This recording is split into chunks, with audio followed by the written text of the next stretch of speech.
Question number 12, calculate cash flow from operating activities from the following details. यहाँ 2 years का information दिया हुआ है। 31 मार्च 2022 is the current year and 31 March 2021 is the previous year. Surplus that is balance in statement of profit and loss ₹80,000 and ₹60,000। Trade receivables जो कि current asset है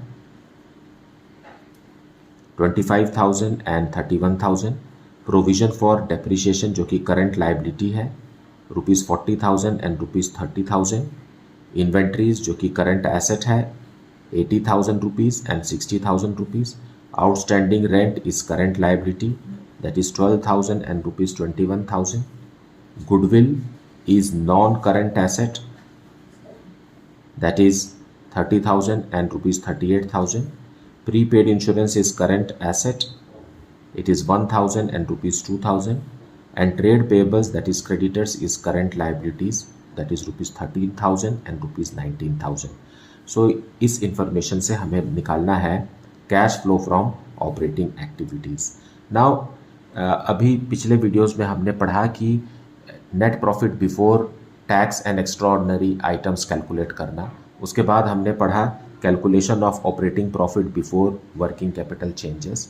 तो इन दो टॉपिक से रिलेटेड इंफॉर्मेशन यहाँ पर नहीं दिए हुए हैं।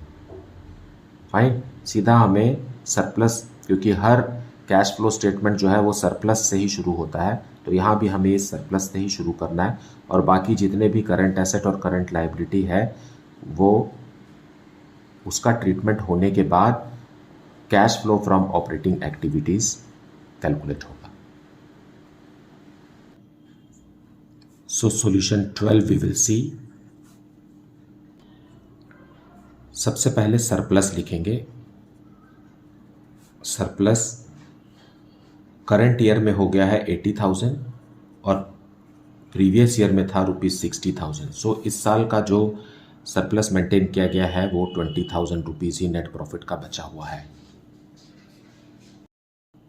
और net profit before tax and extraordinary item से रिलेटेड कोई भी दूसरी जानकारी नहीं है, तो इसे ही हम net profit before tax and extraordinary item समझ सकते हैं। अब हम इसमें ऐड करेंगे डेप्रिसिएशन। डेप्रिसिएशन में प्रोविजन फॉर डेप्रिसिएशन पहले ₹40,000 करंट ईयर में 40,000 का हो गया है और प्रीवियस ईयर में 30,000 का था, मतलब ₹10,000 का करंट ईयर का डेप्रिसिएशन है। उसी तरीके से गुडविल अमोर्टाइज्ड,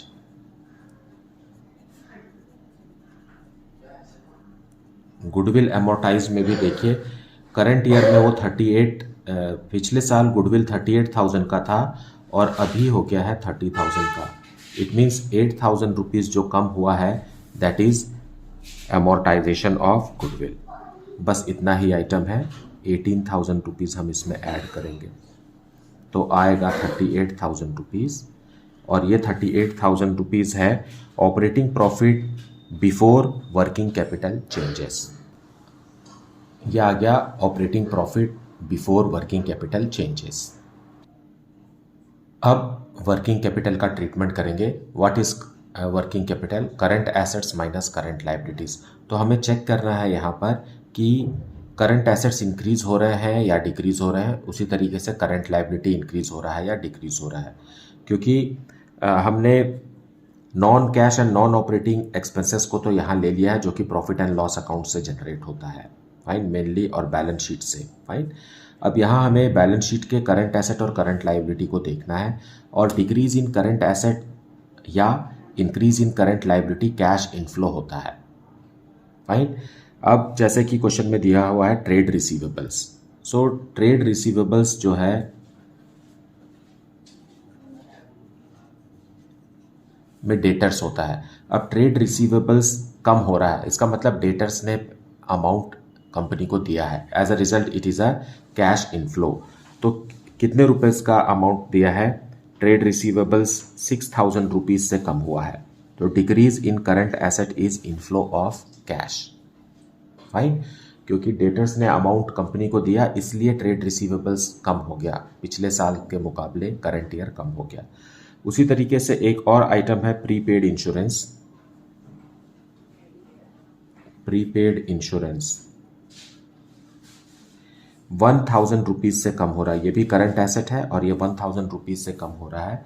और डिक्रीज इन करंट एसेट को हमें कैश इनफ्लो समझना है या कैश इनफ्लो ही है वो, फाइन, क्योंकि इस साल हमें इंश्योरेंस का पैसा नहीं देना पड़ेगा, ये प्रीपेड है, पिछले साल ही पटा दिया गया था, तो एज ए रिजल्ट हमें करंट ईयर में नहीं देना पड़ेगा, fine. So it is what cash inflow समझा जाए इसे।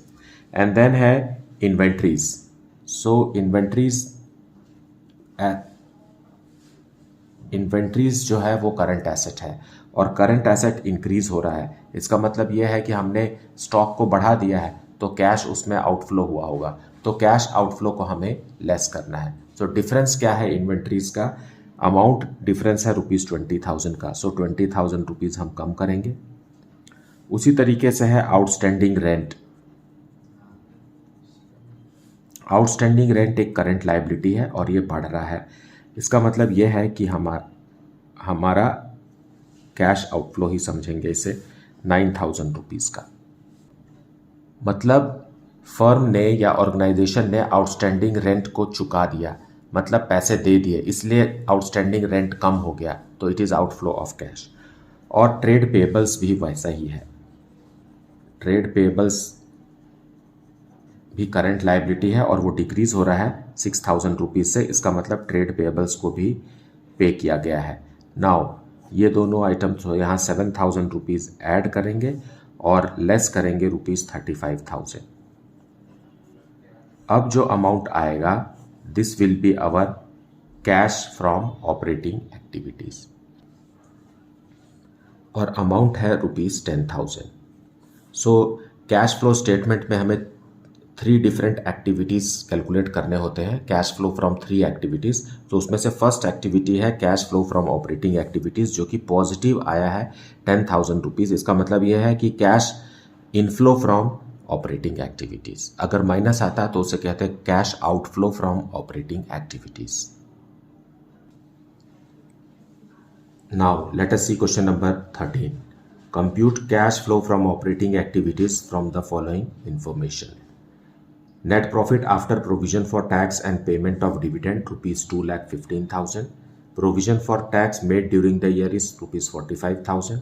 Final dividend paid during the year is ₹50,000. Depreciation for the year is ₹25,000. Loss on sale of machinery is ₹10,000. Patent amortized is ₹30,000. Gain, that is profit on sale of land, is ₹70,000. And income tax refund is ₹30,000. So let us see the detailed explanation of this in the solution. So solution 13 we will see. सबसे पहले लिखेंगे surplus. Fine, question में surplus दिया हुआ है ₹2,15,000 का और इसमें हम ऐड करेंगे provision for tax, provision for tax made during the year, that is ₹45,000। और भी है फाइनल डिविडेंड है,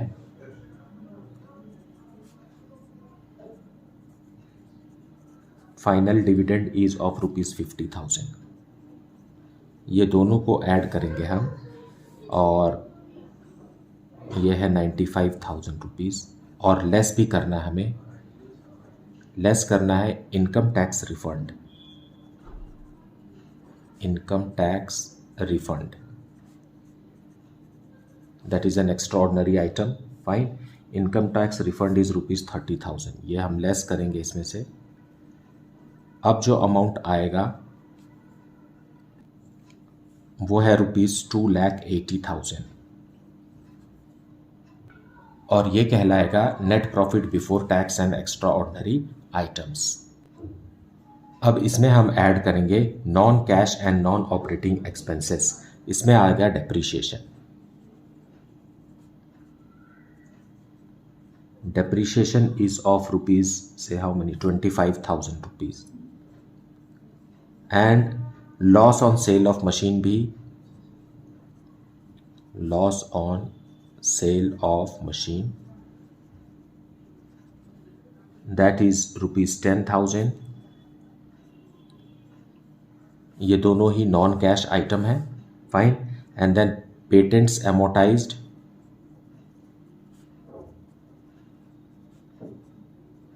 ये भी एक तरीके का डेप्रिसिएशन ही है, ये इनटैंजिबल एसेट्स के लिए है और ये भी नॉन कैश आइटम है ₹30,000 का। बस इतना ही, इन सब को हम क्या करेंगे, ऐड करेंगे। सो 20, 30, 40, 50, ₹65,000 ऐड करेंगे, लेकिन लेस करने के लिए भी कुछ है हमारे पास। सो लेट अस सी कि क्या लेस करना है।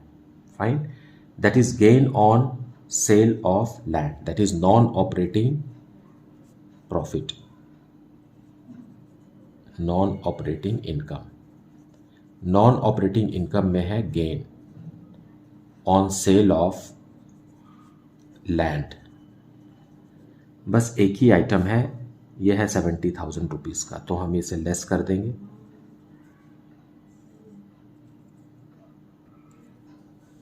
अब जो अमाउंट आ गया ये है ₹2,75,000, ये भी अभी तक पॉजिटिव है।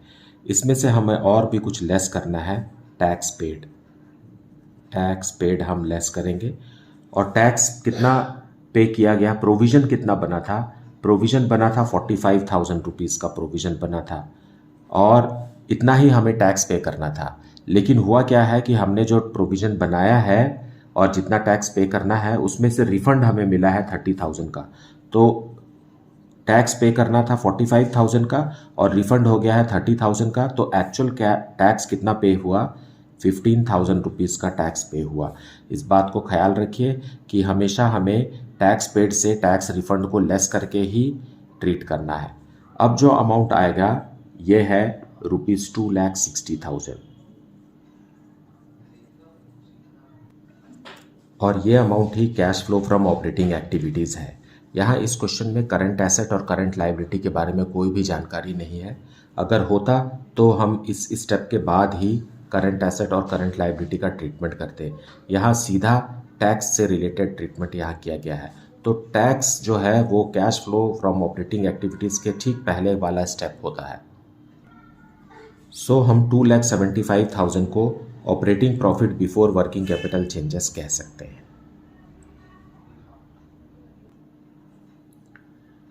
Question number 14, calculate cash flow from operating activities from the following. Profit for the year is ₹7 lakh after considering the following items. Depreciation on fixed assets ₹40,000, goodwill amortized ₹20,000, gain or profit on sale of land is ₹90,000, appropriation of profit towards general reserve ₹60,000. Now दूसरा information दिया हुआ है, following is the position of current assets and current liabilities. Closing balance और opening balance दिया हुआ है यहाँ। Trade payables ₹50,000 and ₹75,000, trade receivables ₹75,000 and ₹60,000, and prepaid expenses ₹10,000 and ₹18,000. So let us see the solution with explanation. So solution 14 we will see. सबसे पहले हमें surplus लिखना है। सरप्लस मतलब जो प्रॉफिट दिया हुआ है क्वेश्चन में ₹7 lakh, so this is our surplus. अब हम इसमें ऐड करेंगे, that is balance of statement of profit and loss. हम इसमें ऐड करेंगे general reserve.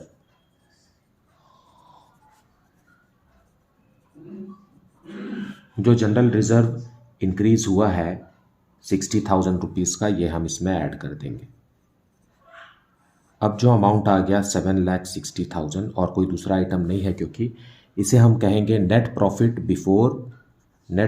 Before tax and extra ordinary items.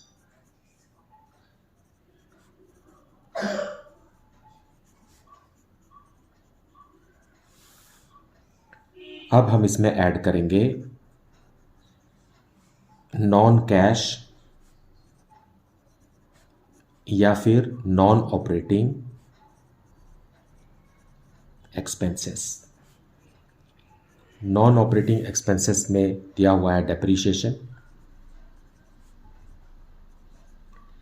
So depreciation is of ₹40,000, और साथ में दिया हुआ है amortisation of goodwill.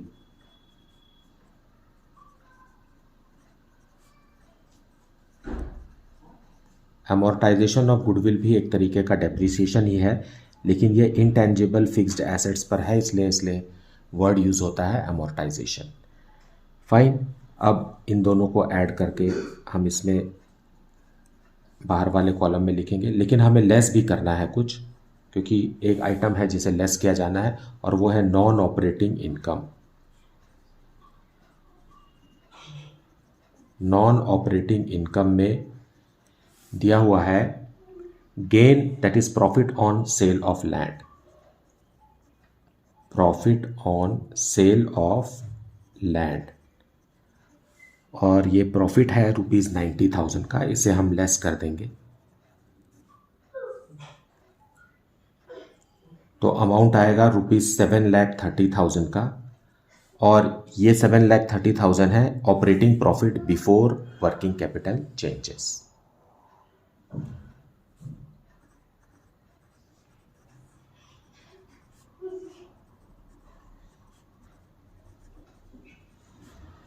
Before working capital changes. अब हम वर्किंग कैपिटल से रिलेटेड ट्रीटमेंट यहाँ करेंगे, that is current assets and current liabilities. So current assets और current liability, decrease in current asset या increase in current liability is inflow of cash, and increase in current assets and decrease in current liability is outflow of cash. So सबसे पहले आप देखिए क्या दिया हुआ है, trade payables. Trade payables decrease हो रहे हैं, मतलब ट्रेड पेबल्स एक करंट लायबिलिटीज है, सो ट्रेड पेबल्स 25,000 रुपीज़ से डिक्रीज हो रहा है। So decrease in current liability is outflow of cash, क्योंकि हमने उनको पेमेंट दिया है इसलिए वो डिक्रीज हुए हैं, so it is outflow of cash. और दूसरा है ट्रेड रिसीवेबल्स इंक्रीज हो रहा है, सो ट्रेड रिसीवेबल्स भी यहाँ ही आएगा।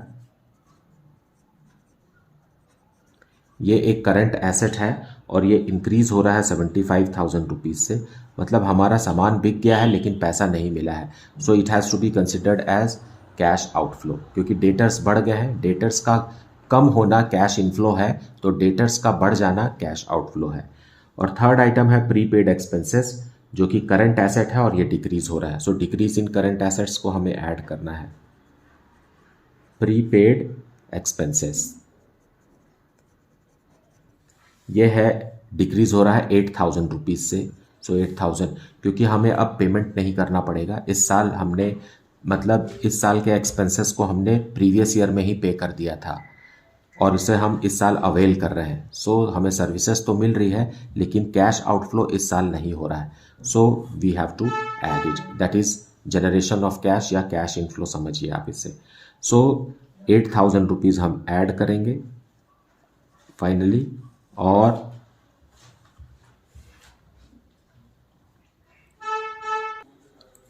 40,000 रुपीज़ हम डिक्रीज करेंगे।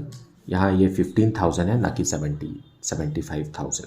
नाउ यहाँ पर तक तो टोटल हो चुका है, सो 1 2 3 इन तीनों आइटम को हम ऐड करेंगे। ऐड करने से आता है ₹6,98,000, and this is our operating cash या cash from operation. Cash from operation, और ऑपरेटिंग एक्टिविटीज़ भी कहते हैं इसे, कैश फ्रॉम ऑपरेटिंग एक्टिविटीज़। और हमें कैश फ्लो स्टेटमेंट में 3 एक्टिविटीज़ से कैश पता लगाना है, that is cash from operating activities, cash from investing activities and cash from financing activities. तो ये फर्स्ट स्टेप है जिसमें हमने कैलकुलेट किया है कैश फ्रॉम ऑपरेशन या फिर cash from operating activities. So this is the solution for question number 14। मुझे उम्मीद है कि आपने वीडियो को अच्छे से देखा है और कॉन्सेप्ट भी समझ लिया है। इसके बावजूद भी अगर कुछ डाउट है then please put it in the comment section. Thank you so much for liking, subscribing and sharing this channel. And if you have not yet, then please do like it, subscribe it and share it with your friends. Thank you so much for watching this video.